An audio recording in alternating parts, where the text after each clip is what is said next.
All right. Shalom, shalom. Shalom, shalom. Brother Good Dog, Gabar Yahweh, with service of Yahweh, Yahweh Shah, branch out here in Wisconsin. First, I'm going to start off in Shabbat Shalom, Shabbat Shalom, Shabbat Shalom. First, I'm going to start off by giving all praise, honor, and glory is due to Yahweh, Bahashem, Yahweh Shah, Bahashem, Hara Kodash. All praise to Heavenly Father, who the world ignorantly calls God, in the name of His only begotten Son, who the world ignorantly calls Jesus Christ, in the name of the Holy Spirit. Double honors to the elder apostle, elder bishops of Great Millstone Street Well. Peace and blessings to the hopeful elect. Shalom, shalom.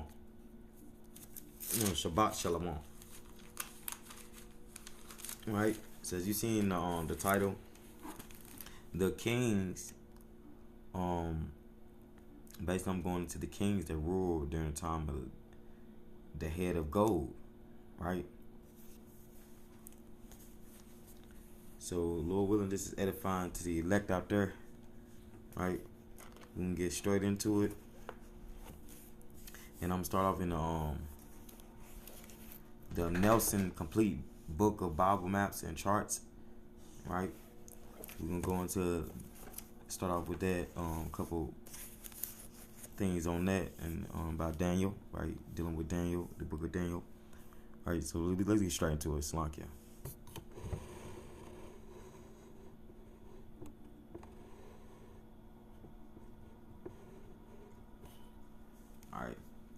Babylon rebelled against Assyrian Empire in 626 BC. It's going to Daniel, going to the empires, right, in the book of Daniel.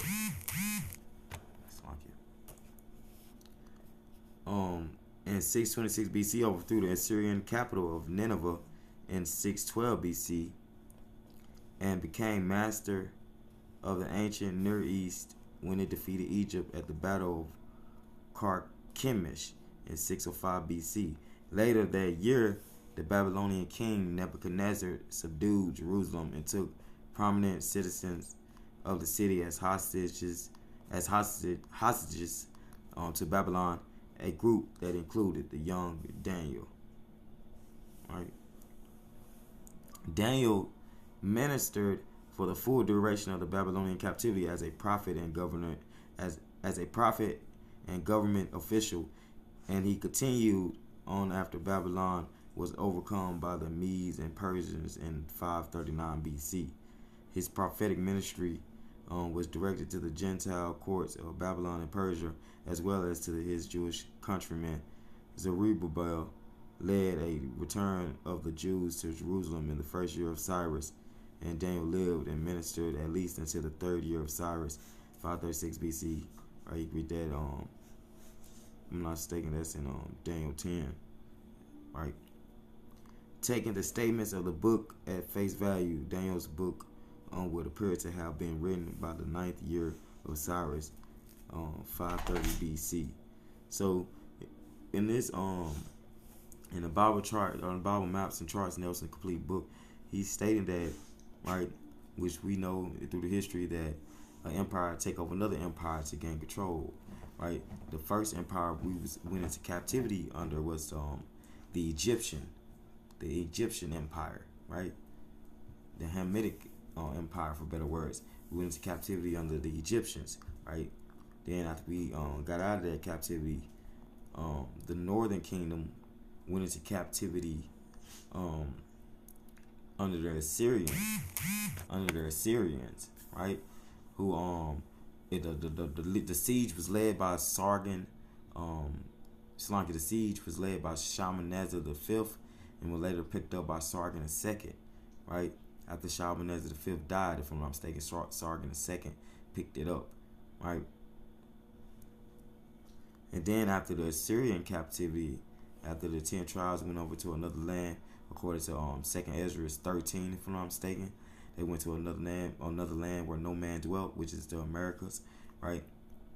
The Judah, the southern kingdom, went into the Babylonian captivity, and that's what I'm getting into. And that's during this time, the Babylonian captivity, Judah was going into. So Daniel also went into the Babylonian captivity during the siege of Jerusalem and everything during this time. So I was just gonna bring y'all a few things, you know what I'm saying, to edify right? To just add on to what the beloved brother Mashiach Razakah was bringing out. Just add on that these were the kings that was ruling during the time of their head. So let's get straight into it. Let's get into the Bible first. So this is Daniel 7. And let's get verse 1. In the first year that Belshazzar, which I'm getting to who that is, was king. I'm getting to who that is eventually, Slunkia. In the first year that Belshazzar was king of Babylonia, I had a dream and saw a vision in the night. I wrote the dream down, and this is the record of what I saw that night. This Daniel visions of the four empires, right? The four beasts, right? Winds were blowing from all directions and lashing the surface of the oceans. Four huge beasts came up out of the ocean, each one different from the others. The first one, right, we're about to get into that first beast, that first head, right? As you see the golden head. That's the first empire that we about to get into, that first beast, right?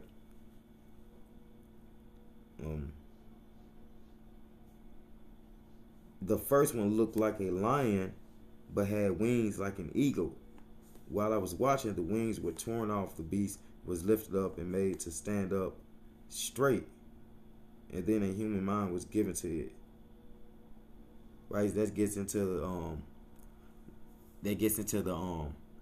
the Babylonian, the Neo-Babylonian empire, basically fully taking over the Assyrian empire, fully taking over. Because when you get into the symbol of the Babylonians, was the lion. That was their symbol, and the symbol of the Assyrians was like a winged, some type of winged creature for the Assyrians, right? And if you get into that history, right, which I'm done with that. When you get into that history of the Assyrians getting taken over by the Babylonians, that's what it looked like, right? That they had a gold, which I'm about to get into, was the that first empire, right? And Belshazzar, we're gonna get into in a minute. Well, that's the first Babylonian empire. That lion that had eagle's wings, right? And the wings come from the Assyrian empire, and the lion is a symbol of the Babylonian empire, which was a Neo-Babylonian empire, if I'm not mistaken, which is like an empire that was getting ready to take over another empire, for better words. So that's the Neo-Babylonian empire dealing with before the Babylonians fully took over the Assyrian empire, right? Right, and then if you read the history, the first king that was well, not the first king, but one of the kings during this time range, right? During the time where the Assyrian empire, if I'm not mistaken, started to get seized or started to have wars against it from the Babylonian empire, from King Nabopolassar, which is Nebuchadnezzar's father, and it was like he reigned from 626 BC to 605 BC, if I'm not mistaken. And during his time, it was a lot of wars going on, and it was basically the political military agenda for the Babylonians to overthrow the Assyrians, and also overthrow Egypt, if I'm not mistaken, during this time. So let me keep going, Slunky. I don't want to get ahead of myself. All right, let's go to Daniel 2, and let's get that first dream, right?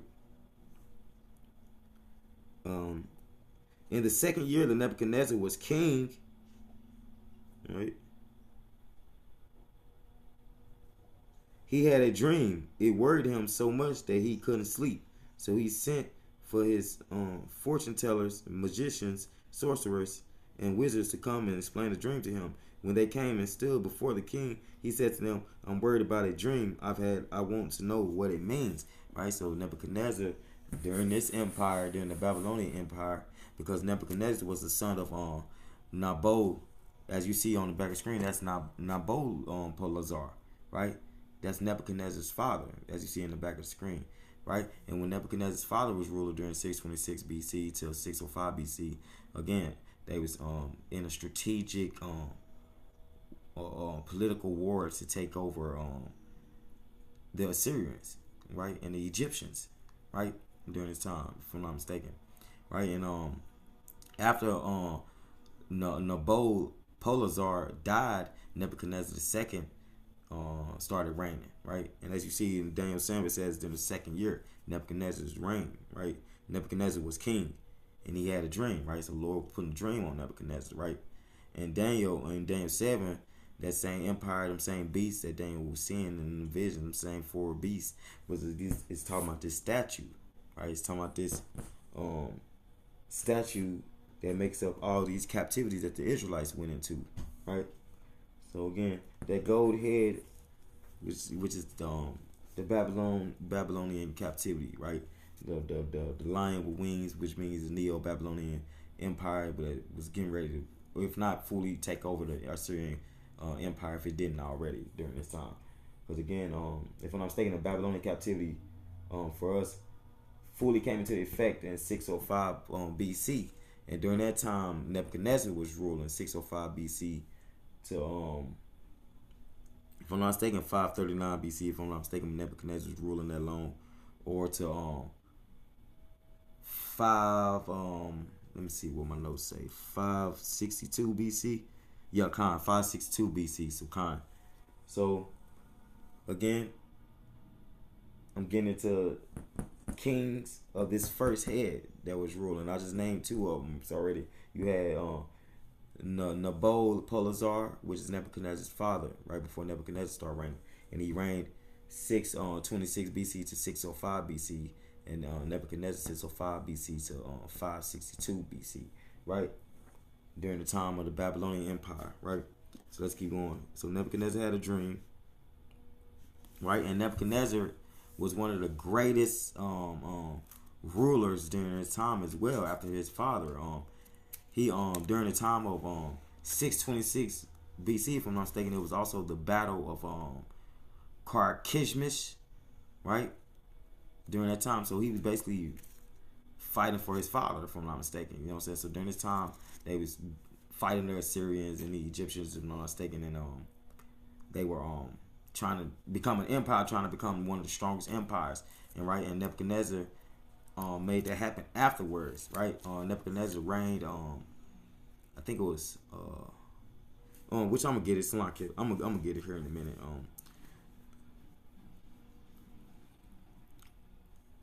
Salakia, let me bring out this first, because I don't want to get ahead of myself. Salakia.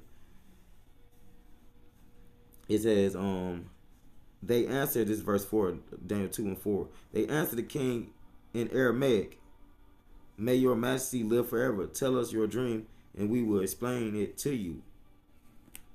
The king said to them, "I have made up my mind that you must tell me the dream and then tell me what it means. If you can't, I have you torn limb from limb and make your houses a pile of rubble or ruins.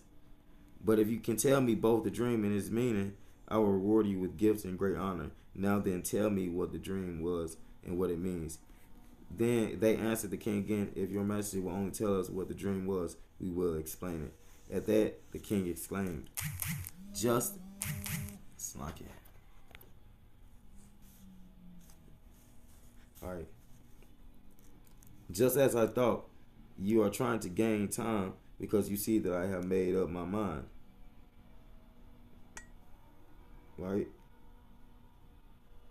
"To give all of you the same punishment if you don't tell me the dream. You have agreed among yourselves to go on telling me lies because you hope that in time things will change. Tell me what the dream was, and then I will know that you can also tell me what it means." The advisor replied, "There is no one on the face of earth who can tell your majesty what you want to know. No king, not even the greatest and the most powerful, has ever made such a demand of his fortune tellers, magicians, and wizards. What your majesty is asking for is so difficult that no one can." It's not good. I just want to look at something. Right, that no one can do it for you except the powers, and they do not live among human beings. At that, the king flew into a rage and ordered the execution of all the royal advisors in Babylon. So the order was issued for all of them to be killed, including Daniel and his friends. Right? So let's go down and let's jump over to verse 24 of Daniel 2, and let's get straight into it. Verse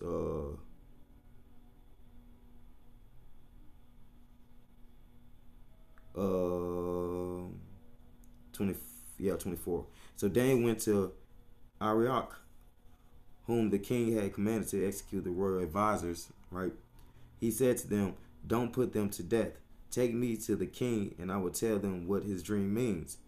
At once Arioch took Daniel into King Nebuchadnezzar's presence and told the king, "I have found one of the Jewish exiles who can tell your majesty the meaning of your dream." The king said to Daniel, who was also called Belteshazzar, "Can you tell me what I dreamed and what it means?" Daniel replied, "Your majesty, there is no wizard, musician, fortune teller, or astrologer who can tell you that, but there is a power in heaven who reveals mysteries. He has informed your majesty what will happen in the future. Now I will tell you the dream, the vision you had while you were asleep." Right? So Daniel was going to tell Nebuchadnezzar, the second king, right? The second king of the Babylonian Empire, because his father, who you see in the background, Nabopolassar, was the first. And here's Nebuchadnezzar, right? There's Nebuchadnezzar, right? So Daniel was going to tell Nebuchadnezzar his dream of what Yahweh Shem Yahushua wanted Nebuchadnezzar to see as a future event, right? While your majesty was sleeping, you dreamed about the future, and Yahweh who reveals mysteries showed you what is going to happen. Now this mystery revealed to me, not because I am wiser than anyone else, but so that your majesty may learn the meaning of your dream and understand the thoughts that have come to you. Your majesty, in your vision, you saw standing before you a giant statue, right? So we about to get into this statue, right? Well, again, I'm gonna bring out every part of the statue, but I'm only talking about one part of it, and that's the golden head, right? As you see, the golden head. Bright and shiny and terrifying to look at. Its head was made of the finest gold. Its chest and arms were made of silver. Its waist and hips of bronze. Its legs of iron, and its feet partly of iron and partly of clay. While you were looking at it, a great stone broke loose from a cliff without anyone touching it, struck the iron and clay feet of the statue and shattered them. At once the iron, clay, bronze, silver, and gold crumbled and became like the dust on the threshing place in summer. The wind carried it all away, leaving not a trace, but the stone grew to be a mountain that covered the whole earth. Right? This was the dream. Now I will tell your majesty what it means. Your majesty, you are the greatest of all kings. Because during this time, Nebuchadnezzar was the greatest of all kings after the Karshemish wars, right? The wars of the Babylonian wars, right? Most of them wars that was going on between the Assyrians and the Babylonians, right? He made that after Nebuchadnezzar basically defeated some of the Assyrians, and he also during this time he defeated Egypt. As I was saying, they was defeating the Assyrians, but Egypt got defeated during the time of Prince or Pharaoh Necho II, Salakia. So Nebuchadnezzar defeated Egypt, Pharaoh Necho II, and eventually established his reign over the prominency of the eastern area, right? So Daniel is telling Nebuchadnezzar what's going on, saying he's the greatest of all, right? The power of heaven has made you emperor and given you power, might, and honor. He has made you ruler of all the inhabited earth and ruler over all the animals and birds. You are the head of gold, right? So the Babylonian Empire is the head of gold, right? And it says, after you, there will be another empire not as great as yours. And after that, a third, an empire of bronze, which will rule the whole earth. And then there will be a fourth empire as strong as iron, which shatters and breaks everything. And just as iron shatters everything, it shall shatter and crush all the earlier empires. You also saw that the feet and the toes were partly clay and partly iron. This means that it will be divided empire. It will have something of the strength of iron because there was iron mixed with the clay. The toes partly iron, partly clay means that part of the empire will be strong and part of it weak. You also saw that the iron was mixed with the clay. This means that the rulers of that empire will try to unite their families by intermarriage, but they will not be able to any more than iron can mix with clay. Right at that time, those rulers, the power of heaven, will establish a kingdom that will never end. It will never be conquered, but will completely destroy all those empires and then last forever. Right? You saw how a stone broke loose from a cliff without anyone touching it, and how it struck the statue made of iron, bronze, clay, silver, and gold. The great power is telling your majesty what will happen in the future. I have told you exactly what you dreamed, and have given you its true meaning for sacrifices and offerings to be made to Daniel. Right? The king said, your power is the greatest of all powers, Lord over kings, and the one who reveals mysteries. I know this because you have been able to explain this mystery. Right? Then he gave Daniel a high position, presented him with many splendid gifts, put him in charge of the province of Babylon. So Daniel was in charge of the province of Babylon, and made him the head of all the royal advisors. At Daniel's request, the king put Shadrach, Meshach, and Abednego in charge of the affairs of the province of Babylon. Daniel, however, remained at the royal court. So as you see, Nebuchadnezzar had to, he basically had a dream that the Lord put on him, and Daniel, a prophet of the Lord, was the only one that was able to tell Nebuchadnezzar what he dreamed about. And as we say, we get into the head of gold, which consists of that Babylonian empire, and that symbol, the lion with the eagle wings, consists of the Babylonians. The Babylons had the lion for the symbol, and the Assyrians had a creature with wings for their symbol. So that symbolized the Neo-Babylonian Empire, and eventually the Babylonian Empire eventually fully takes over the Assyrian Empire, right? And again, I'm going into, we already brought out that before Nebuchadnezzar, 626 BC was his father, King Nabopolassar, right? Who reigned from 626 BC to 605 BC. Then it was Nebuchadnezzar, 605 BC to 605 BC to Slankit, from 626 BC to 605 BC Slankit. All right. And I just wanted to bring out that, and now we about to get into some more kings, right? I just had to bring out the scriptures to break down and explain it. About to get into some more kings, right? So that's Nebuchadnezzar's father, Nabopolassar, and you have Nebuchadnezzar, right? And you have we finna get into Middlerak, right? Middlerak was the or they called him Evil Middlerak. He was the son of Nebuchadnezzar, right? He was the son of Nebuchadnezzar. He was the third king within this empire, within the Babylonian Empire. He was the third king. Let's get straight to it. Let's go into 2 Kings. 2 Kings.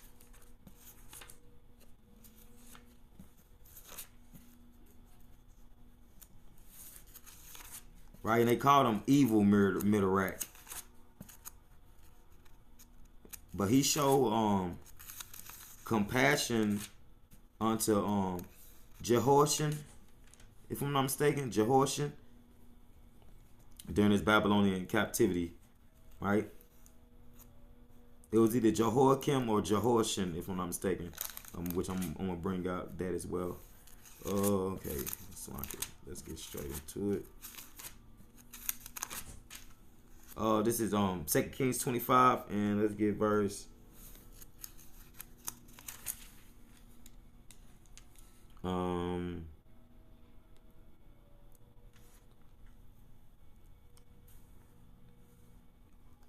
27, right? So yeah, he showed compassion unto Jehoiachin, right? Because Jehoiachin was in prison for 37 years, if I'm not mistaken. 47 or 37 years, if I'm not mistaken. I want to say it's probably 47 or 37. 37 most likely. But I'm gonna read that. I'm about to read that now. So I want to say it was 37, but don't quote me on it. I'm gonna read on the scripture speak. All right. So this is during the time of King Emil Murdoch or Emil Marduk or Emil Marduk or Evil Midorak as they called him. Right. In the year Evil Midorak became king of Babylonia. He showed kindness to King Jehoiachin of Judah by releasing him from prison. Right. This happened on the 27th day of the 12th month of the 37th year after Jehoiachin had been taken away as prisoner. So Jehoiachin was in prison for 37 years. Right. Evil Midorak treated him kindly and gave him a position of greater honor than he gave the other kings who were exiles with him in Babylonia. So Jehoiachin was permitted to change from his prison clothes and to dine at the king's table for the rest of his life. Right? So each day, for as long as he lived, he was given a regular allowance for his needs. So they called him Evil Midorak because I guess the things that was going on during our captivity of the Babylonian, during the Southern Kingdom captivity of Babylon, right? But he showed kindness to King Jehoiachin, right, of Judah, right? And I'm mistaken, King Jehoiachin is I think he's the son of Jehoiakim. Let me make sure in my notes.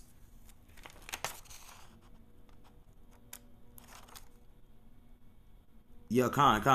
He's the son of Jehoiakim. Yeah, Khan. So I was right, Khan. Right? And they gotta keep notes on the side just to make sure, you know. All right, so Evil Midorak reigned, and I got this in my notes. Evil Midorak reigned during the Babylonian Empire, right? Another king, this is the third king. He reigned from 562 BC to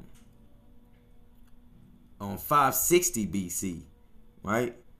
Because Nebuchadnezzar, this is Nebuchadnezzar's son, right? Nebuchadnezzar died. He only reigned from August 605 BC to October 7th, 562 BC, and he died. Nebuchadnezzar died of natural causes during his time, right? Which he his throne was passed over to Emil Marduk, Evil Midorak, right? This is all during the Babylonian Empire. Now this is all during the Babylonian Empire, right? The third king, right? He reigned from 562 BC to 560 BC, right? But Emil Midorak or Evil Midorak or Marduk was he was assassinated, right? He was eventually assassinated by the fourth king, right? Which we call him Neriglissar. Which this is I couldn't find. That's the only person I couldn't find a picture on. Neriglissar. I couldn't find a picture on him, but he basically had something to do with Emil Marduk getting assassinated, right, during his time with the empire. And then Neriglissar reigned from August 560 BC to April of 556 BC, right? And see, if you look, this still going on during that Babylonian Empire, still going on, right? So yeah, he was murdered by Neriglissar. Emil Marduk was murdered by him. And let's get on Jeremiah 39 real quick, Swankia, so I could just prove a point. And Lord willing, this is edifying. Some good history to actually have.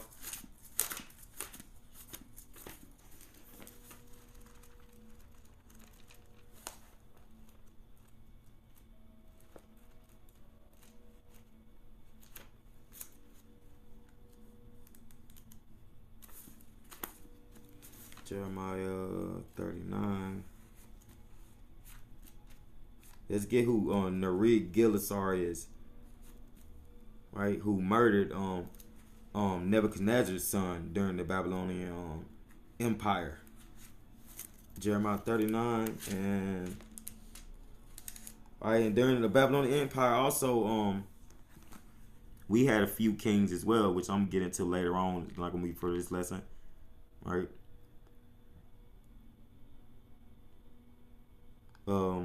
Let's get Jeremiah 39 and start at verse 3 so you can know who Negal-Sharezer is. This says Jeremiah 39:3. When Jerusalem was captured, all the high officials of the king of Babylonia came and took their places at the middle gate, including Negal-Sharezer, Samgar, Nebo, Sar-Sekem, and other Negal-Sharezer. And that Negal-Sharezer is Neri-Gilasar, right? That's who that is, right? And this was during the time of King Zedekiah ruling, right? During his time, right? So I just wanted to bring out that that's who that is. Negal-Sharezer was son of what was his father name? I actually got that wrote down as well. His father was Bel-Samixcum, right? Neri-Gilasar, his father was Bel-Samixcum, right? So again, during this time of Amil-Marduk reigning during the Babylonian Empire, which he showed compassion unto Israelite during his time, he was murdered by Neri-Gilasar, which is the fourth king of the Babylonian Empire. And after Neri-Gilasar, he had a son. And his son was Labashi Marduk. Labashi Marduk, right? And I don't think I couldn't find no picture on him either.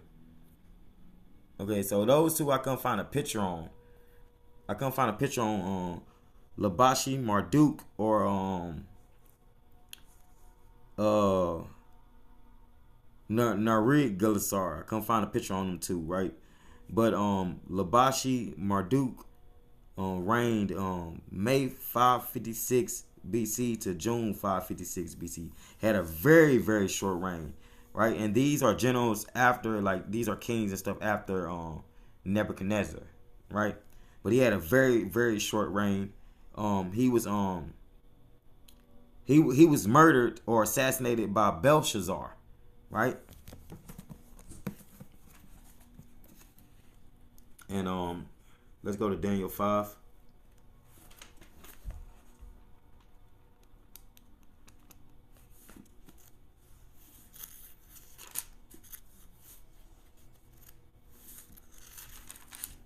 Right, he was assassinated by Belshazzar, right?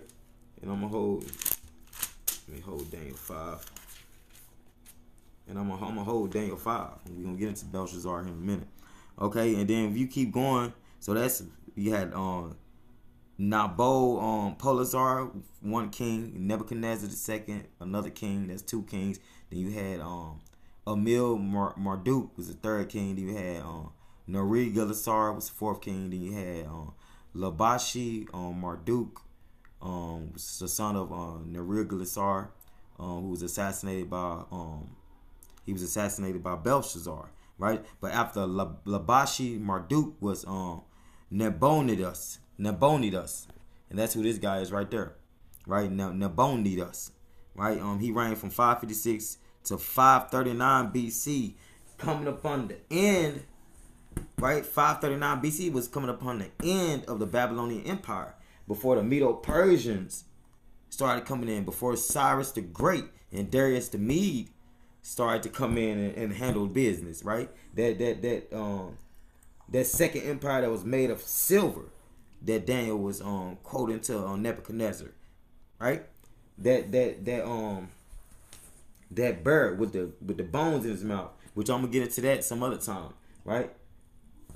So we was coming up on the end of the Babylonian Empire, right? Belshazzar assassinated Labashi Marduk, right? And then it ushered in the reign of this guy, Nabonidus, right? Because they was all like they always like in on a coup d'etat, right? So Belshazzar led a coup d'etat against King Labashi Marduk, killing him and disposing, proclaiming Nabonidus king, right? So it was a coup d'etat that they did, and they basically overthrew Labashi Marduk and Nabonidus became king behind Labashi Marduk, right? But he became the let me see, that's 1, 2, 3, 4, fifth, and Nabonidus became the sixth king, right? The sixth king, and if I'm not mistaken, Belshazzar is Nabonidus' son, right? Belshazzar is Nabonidus' son, right? Belshazzar didn't I don't think he had a chance to really reign, but he was a prince during this time, right? During that last time, or the last year, or the last couple years of the Babylonian Empire before Cyrus the Great came in and did his thing, right along with his successor Darius the Mede, or Darius the Persian, if I'm not mistaken, right? Let's go into Daniel 5. Let's get who Nabonidus is. He reigned until Cyrus the Great, so he reigned from again 556 BC to 539 BC, and you had Belshazzar. It just got 539 BC for him, so he was probably getting ready to reign, and they basically got conquered by the Medo-Persians, right? So let's get that in Daniel 5, and let's get straight into it. What do I want to bring out?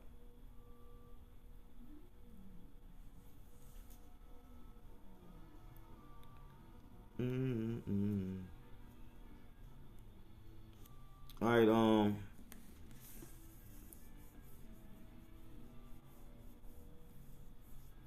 let me start at verse. This is Daniel 5, and I'm gonna start at verse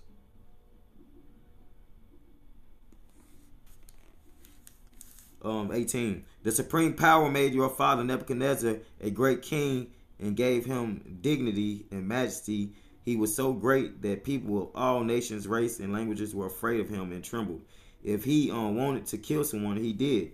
If he wanted to keep someone alive, he did. He honored or disgraced anyone who wanted to. But because he became proud, stubborn, and cruel, he was removed from his royal throne. I mean, the Lord was taking him out, right? The Lord was taking kings out. You know what I'm saying? He always have set up kings, take them out. You know, put up another king, take them out, put up another one. You know, that's how the Lord's been. That's how the Lord orchestrate things, right? Let me keep going.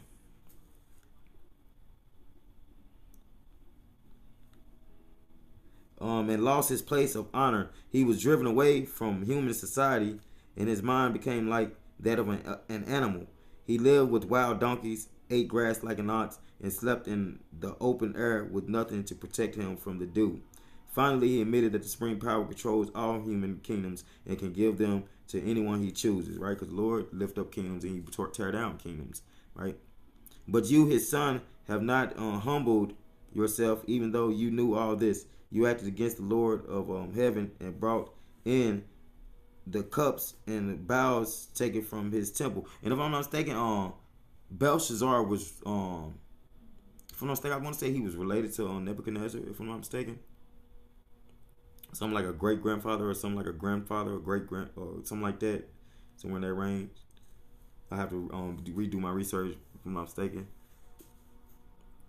All right.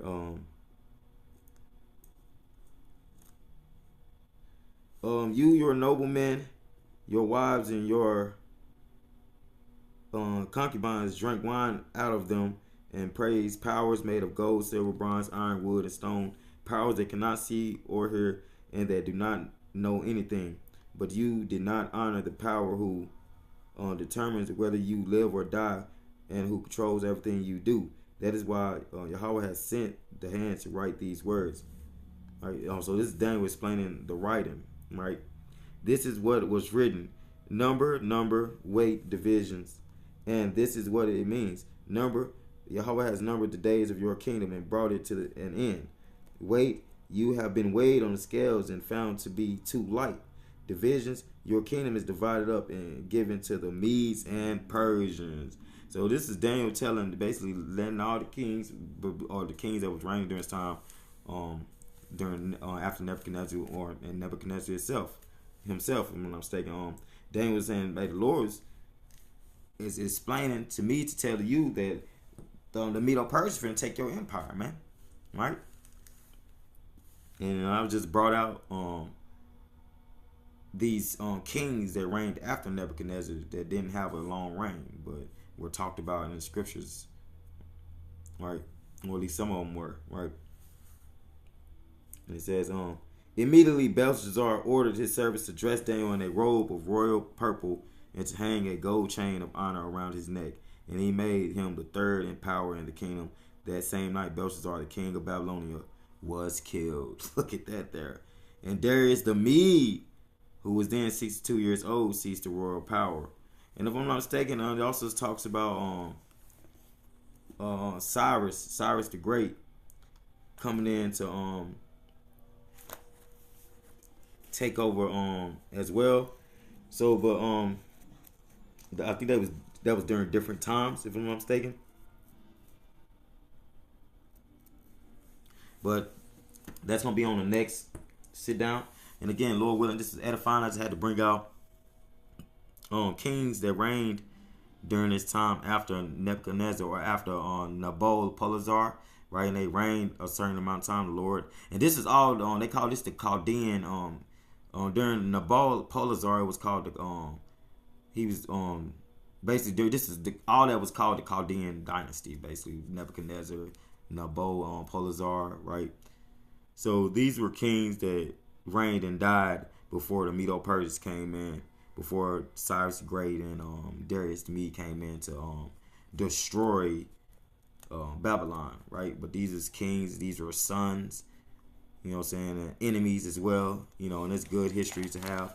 And also another side history, we had kings as well, sons of kings that was reigning during this time or was getting taken out or sent to prison. Certain things is going on for our people as well. So that's not for this lesson. I'll do that next time after I finish up the whole statue, Lord willing, to the best of my ability. And again, yes, so it was 1, 2, 3, 4, 5, 6. Basically 6 kings that end up ruling during the time of the Babylonian Empire, right? That the Lord had said, the Lord was just taking them out, man. And that was this is all if I'm not mistaken, this is all around the time of Daniel, right? So my next sit down will be on the chess piece, the silver, right? Getting to the Medo-Persians, right? And again, Lord willing, this is edifying that during the Babylonian, from 605 or before 605 BC, before Nebuchadnezzar started ruling, his father ruled, and he had a strategic, political, military advantage over the Assyrians and the Egyptians to reign over them, to usher in a Chaldean dynasty, or the Chaldean dynasty, for better words. So Lord willing, this is edifying again. You know, just a little history to break down, you know, to get into this, you know what I'm saying, the statue, you know, to the best of my ability, you know. And again, these are kings that we should be able to be familiar with, because some of them are talked about in the scriptures and some of them not, but some of them are. The ones that was important, the ones that are important are talked about, right? The ones that had a reason. And with that, hey, Lord willing, was edifying them. Give all praise, honor, and glory due to Yahweh, Bahashem, Yahweh Shah, Bahashem, Hara Kodash. All praise to Heavenly Father, who the world ignorantly calls God, in the name of His only begotten Son, who the world ignorantly calls Jesus Christ, in the name of the Holy Spirit. Double honors to the elder apostle, elder bishops of great millstone, serve well. Peace and blessings to hopeful elect. I'm your brother Gadal, boy Yahweh, with service of Yahweh, Yahweh Shah, branch out here in Wisconsin. Hey, shalom, shalom, wa ba ba ba. Till next time, shalom, shalom. And again, here go the picture of Belshazzar. I was forgetting to show.